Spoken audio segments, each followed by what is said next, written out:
मेरा नाम राकेश कुमार जैन है। ये मेरी देवती है।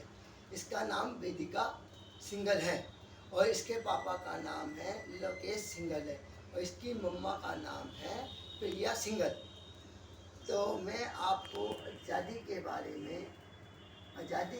में ये कहानी सुनाता हूँ इस बच्चे को कि आज़ादी कैसे मिली हमारे देश को।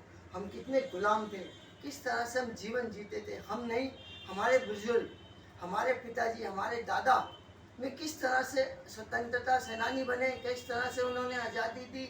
कितने देश के नौजवान, कितने बुजुर्ग की सुसाइड हुआ, कितनों को मारा, हत्याएं करी,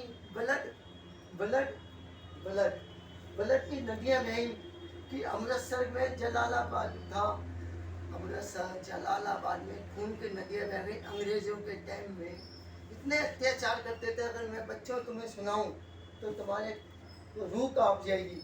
क्या क्या होता था मुझे याद नहीं है, पर मेरे दादी, मेरे बाबा और हमारे पिताजी हमें सुनाते थे कि ऐसे ऐसे होती थी। ऐसे आज़ादी मिली है बच्चों कि जो पहले तो हंटरों से मारते थे।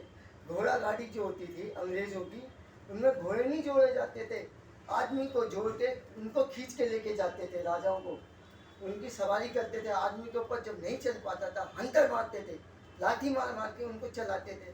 और फिर उनके ऊपर अत्याचार की कहानी तो इस तरह से करिए कि उन्हें फांसी तक दी गई है। उनके हाथों के नाखून, जो उंगलियों के नाखून है, पैरों के नाखून को खींचा जाता था प्लास से।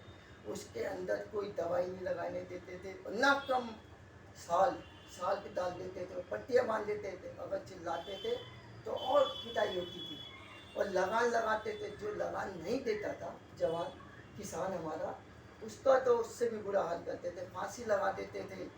इतनी मार लगाते थे कि डंडों से जिंदा जला देते थे। जलालाबाद में खून की नदियाँ बही हैं हमारे देश की, हमारे नौजवानों की। किस तरह से आज़ादी दी है, उनके किस्से हम आपको बताते हैं और हम सुनते थे, हमारी रूह कांप जाती थी। उनको इतना इसकी तरफ भी देखना होगा।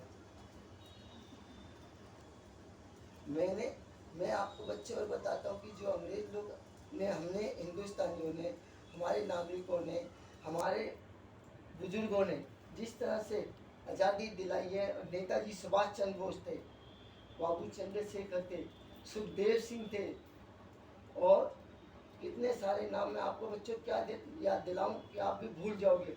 उनको खून की नदियाँ बहाती जाती थी, खून की नदी बहती, उन्हें फांसी पे लटका दिया गया। कुआं था जलालाबाद में, अमृतसर के अंदर कुआं था, उसके अंदर लाश भर दी थी उन्होंने काट काट के। इतना बुरा हाल कर रखा था। और आज हम इस देश के अंदर आज़ादी खुली हवा में सांस लेते हैं, नहीं तो हम लोग तो जी नहीं सकते थे। इतना बुरा हाल था। 1947 में हमें आज़ादी मिली। ये बड़े बुजुर्गों की, चंद्रशेखर, सुखदेव, भगत सिंह, इतने बड़े बच्चे थे, उन्होंने अपनी प्राणों की आहुति दे दी। उनके माँ बाप ने कहा हमें आज़ादी चाहिए, बच्चों ने कहा हमें आज़ादी चाहिए, आज़ादी आज़ादी आज़ादी। आज वो आज़ादी मिली है। इसलिए आप लोग, आप छोटे बच्चे हो, आपको आज खुले सांस ले रहे हो। चारों तरफ नहीं तो सांस भी नहीं ले सकते थे, इतने अत्याचार करते थे। धन्यवाद धन्यवाद धन्यवाद। बच्चों, हमको शिक्षा लेनी चाहिए ऐसी कहानियाँ सुन के, देशभक्ति की।